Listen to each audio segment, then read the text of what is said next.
Hey guys, Guardian Matt here, and just like the me in the intro said, these are the challenge decks from the Theros Block. Now, these are an interesting product from Magic history. I personally really like them. Sadly, I did not play Magic when these came out. I was, I think, in high school, maybe? I don't fully remember when Theros dropped, but Theros is one of the most beloved planes in Magic history, if you ask me. It's where we get Gideon Jura, it's Heliod, all of them. And these were a kind of supplementary product that came out during the original Theros block. We have Theros, Born of the Gods, and Journey into Nyx. Each one has their own little theme to them. Obviously, facing the Hydra, battle the Horde, and defeat a god. This one is the beginning one where Theros, when we're introduced to the plane fully, we fight a Hydra in here. In here, Battle the Horde is kind of in the middle one where we start learning about Xenagos and all that stuff, and him becoming a god himself. Here we fight his satyr hordes and defeat a god. This is where Xenagos becomes a full god. Elspeth's fighting him, and I think we're going to aid her in it. Well, actually, I'll flip these around because they each have a little description on back here. Face the Hydra. Your hero's path has led you here.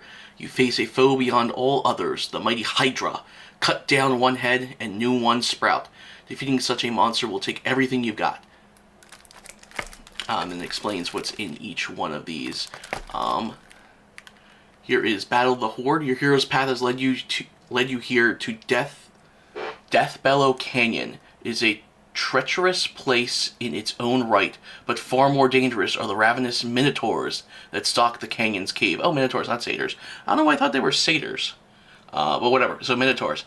Within the tide of horns and hooves that crash towards you, withstand, crash towards you and become the hero you are meant to be.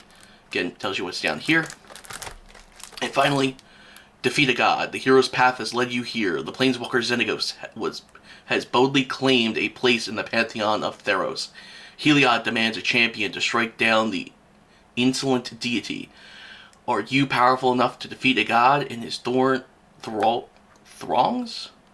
of fervent worshippers?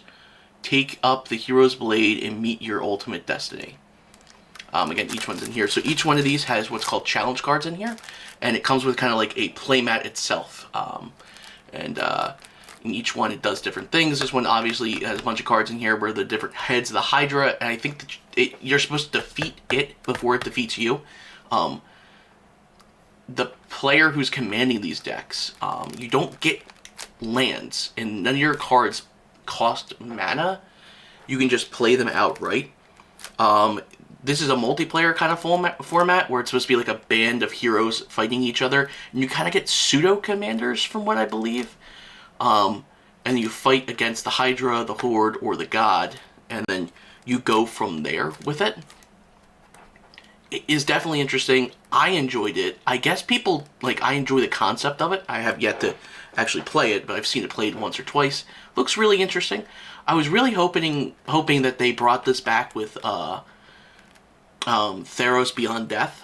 It would have been really cool to get like a fourth one in here, but this kind of told a story where back then the three-part blocks did. Nowadays, you don't really get one plane across 3 sets. I think they ended that with War of the Spark, because the last ones before that were Ravnica-based sets. But ever since War of the Spark, we've kind of gotten sets where they've traveled across multiple planes, telling an overarching story, like with the Phyrexians and stuff.